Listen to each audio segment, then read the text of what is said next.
Good morning all student. आशा करते हैं कि आप लोग घर पे स्वस्थ होंगे। इसी के साथ आज हम लोग अपने नेक्स्ट टॉपिक जो जेंडर स्कूल सोसाइटी के first unit gender and sex unit का हम लोगों के पास जो आज नेक्स्ट टॉपिक है लिंग तथा लैंगिकता के मनोवैज्ञानिक परिप्रेक्ष्य, इसके बारे में आज हम लोग अध्ययन करेंगे। इससे पहले लिंग तथा लैंगिकता के बारे में थोड़ा सा डिस्कस कर लेते हैं। लिंग के और लैंगिकता हमारा पूरा मानव समाज 3 प्रकार के लिंगों में विभक्त है, जिसको हम लोग पुल्लिंग, स्त्रीलिंग और नपुंसक लिंग के रूप में व्यक्त करते हैं।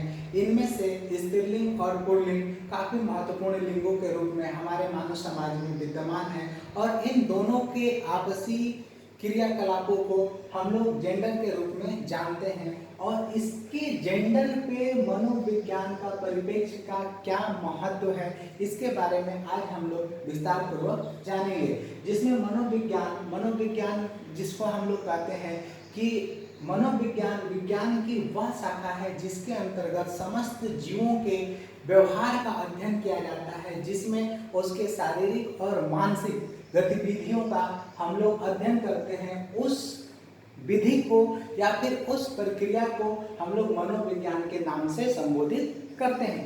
अब यहाँ देखने की बात आती है कि हमारा पूरा समाज, मानव समाज, जिसमें अनेकों कई जेंडर एक साथ मिलकर काम करते हैं, तो उनके ऊपर मनोविज्ञान जो व्यवहार का अध्ययन करता है, अगर हम लोग जेंडर के व्यवहार का अध्ययन कर पाएंगे तो हम एक बेहतर समाज का संरचना कर पाएंगे। इस प्रकार से हम लोग देखते हैं कि मनोविज्ञान का लिंगों के ऊपर किस प्रकार का परिप्रेक्ष्य या महत्व पड़ता है, जिसमें से हम लोगों को देखना है। फर्स्ट है कि मूल प्रवृत्ति तथा सहज क्रियाओं हेतु। मूल प्रवृत्ति कहने का मतलब है कि प्रत्येक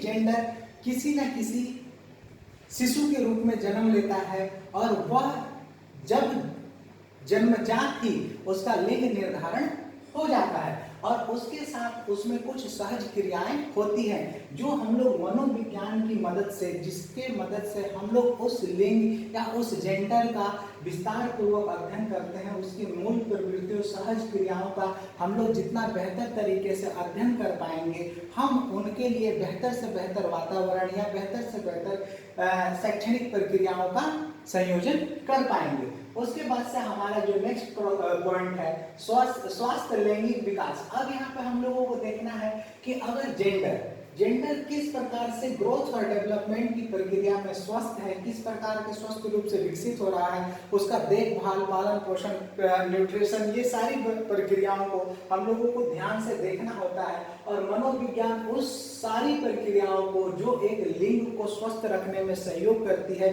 उसका अध्ययन करता है और उसमें उसकी कमियों को दूर करने का प्रयास किया जाता है।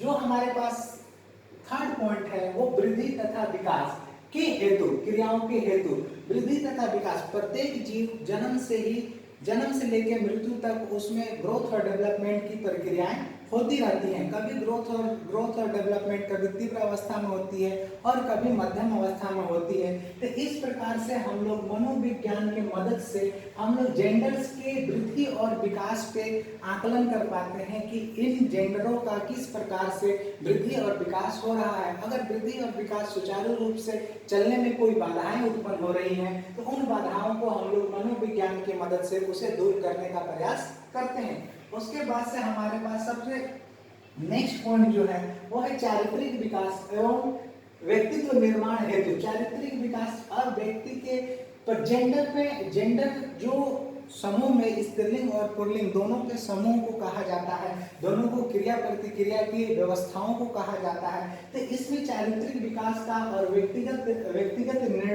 निर्णय हेतु बहुत ही अनिवार्य होता है। अगर व्यक्ति में मोरल डेवलपमेंट नहीं हो, चारित्रिक विकास नहीं हो, तो वह व्यक्ति एक पशु के समान हो जाता है। इस कारण से हम लोग उस जेंडर के मनोविज्ञान की मदद से उसके व्यवहार का अध्ययन करते हैं और उसके चारित्रिक विकास पर बल देते हैं और उसे एक बेहतर इंसान बनाने का प्रयास करते हैं। उसके बाद से नेक्स्ट पॉइंट जो हमारे पास आता है वो है हमारा मानवता का विकास। मनुष्य एक सामाजिक प्राणी है और मनुष्य जब तक समाज में मानवीय गुणों को स्थापित नहीं करेगा तब तक एक बेहतर समाज का निर्माण नहीं होगा। और मनोविज्ञान की मदद से हम उसके व्यवहार का अध्ययन करते हैं, उस मनुष्य के बारे में, उस जेंडर के बारे में विस्तार पूर्वक जानते हैं, जिसकी मदद से हम उसके अंदर मानवीय गुणों का विकास करने में सक्षम हो पाते हैं। उसके बाद हम लोगों के पास है नेक्स्ट पॉइंट, अधिगम हेतु।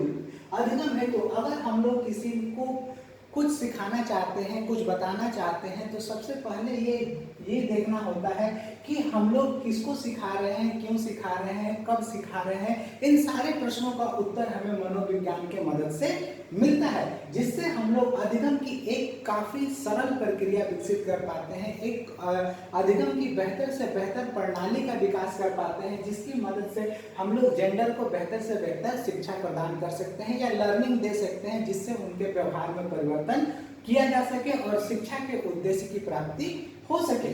उसके बाद से हमारे पास नेक्स्ट पॉइंट है रुचि एवं व्यक्तिगत विभिन्नता हेतु। रुचि की अगर हम लोग बात करते हैं तो रुचि एक जन्मजात प्रक्रिया है जिसको हम लोग मूल प्रवृत्ति भी कह सकते हैं। प्रत्येक व्यक्ति का अपना अलग अलग इंटरेस्ट होता है, अलग अलग रुचि होती है। व्यक्तिगत विभिन्नता, प्रत्येक व्यक्ति ये एक दूसरे से बिल्कुल भिन्न होता है, यहाँ तक कि एक दो जुड़वे बच्चे भी व्यक्तिगत विभिन्नता को दर्शाते हैं। तो इस तरह से प्रत्येक व्यक्ति की रुचि और व्यक्तिगत विभिन्नता को ध्यान में रखते हुए हम जेंडर के लिए बेहतर से बेहतर शैक्षिक प्रणाली या फिर उनके लिए बेहतर प्रोग्राम का अरेंजमेंट करते हैं। उसके बाद से हमारे पास नेक्स्ट पॉइंट है निर्देशन एवं परामर्श। निर्देशन और परामर्श, प्रत्येक जेंडर को अपने भविष्य में कभी न कभी निर्देशन और परामर्श की आवश्यकता होती है। और मनोविज्ञान की मदद से अगर हम लोग जेंडर के व्यवहार का अध्ययन कर पाएंगे, व्यक्ति का अध्ययन कर पाएंगे, तो हम उनकी समस्याओं का निवारण भी कर सकेंगे। उसके बाद से हमारे पास नेक्स्ट पॉइंट आता है मानव व्यवहार का ज्ञान। अब इसमें हम लोग देखते हैं कि हमारा समाज में जो अनेक जेंडर एक साथ उपस्थित होते हैं, जिसे हम लोग मनुष्य भी कह सकते हैं या मानव भी कह सकते हैं। तो मानव का व्यवहार क्या है, जिस तरह से हमारे पर्यावरण में अनेकों प्रकार के जीव हैं, जैसे हमारे पास मनुष्य रूपी एक जीव है, उसी प्रकार से पशु पक्षी हैं, जानवर हैं, सबका अपना अलग अलग व्यवहार है। तो मनोविज्ञान की मदद से हम लोग मानव व्यवहार का अध्ययन कर पाते हैं कि ये मनुष्य रूपी जो जीव है अन्य जीवों से किस प्रकार से अलग है और उसको हमने किस प्रकार से हम उसमें बेहतर से बेहतर सहयोग देकर इनके व्यवहार को और भी बेहतर किया जा सकता है। ये हमारे पास 9 पॉइंट थे। इसके साथ साथ एक समझने वाली एक और बात है, जिस तरह से हम लोग कहते हैं कि कक्षा में अगर 20 to 30 स्टूडेंट हैं, तो 20 to 30 स्टूडेंट है, तो ये स्टूडेंट ये 20 से 30 स्टूडेंट जो हैं एक कक्षा में है, जिसमें हम लोग शिक्षा मनोविज्ञान की मदद से इन बच्चों का अध्ययन करते हैं। और यही बच्चे जन्मजात एक लिंग को भी प्रभावित करते हैं और ये फ्यूचर में या फिर भविष्य में एक समाज के बुनियाद के रूप में विकसित होते हैं और ये एक जेंडर होते हैं। इसी तरह से इनका अगर जिस तरह से हम लोग इनके अध्ययन के लिए शिक्षा मनोविज्ञान का प्रयोग करते हैं, उसी तरह से अगर हम लोग अपने पूरे पर्यावरण में मानवीय जगत के जेंडर्स की अगर बात करें, तो हमारा जेंडर जो हमारा पर्यावरण है वो क्लासरूम के जैसा हो जाएगा और इस पर्यावरण में उपस्थित जितने भी मनुष्य हैं या जितने भी जेंडर हैं, उनका हम लोग अध्ययन मनोविज्ञान की मदद से कर पाते हैं और उससे हम लोग उनके अंदर बेहतर से बेहतर सुझाव, बेहतर से बेहतर परिवर्तन और एक सुसंगठित और एक बेहतर समाज का निर्माण करने में सक्षम हो पाते हैं। आज के लिए बस इतना ही, फिर हम लोग नेक्स्ट वीडियो के साथ नेक्स्ट क्लास में उपस्थित होंगे। धन्यवाद।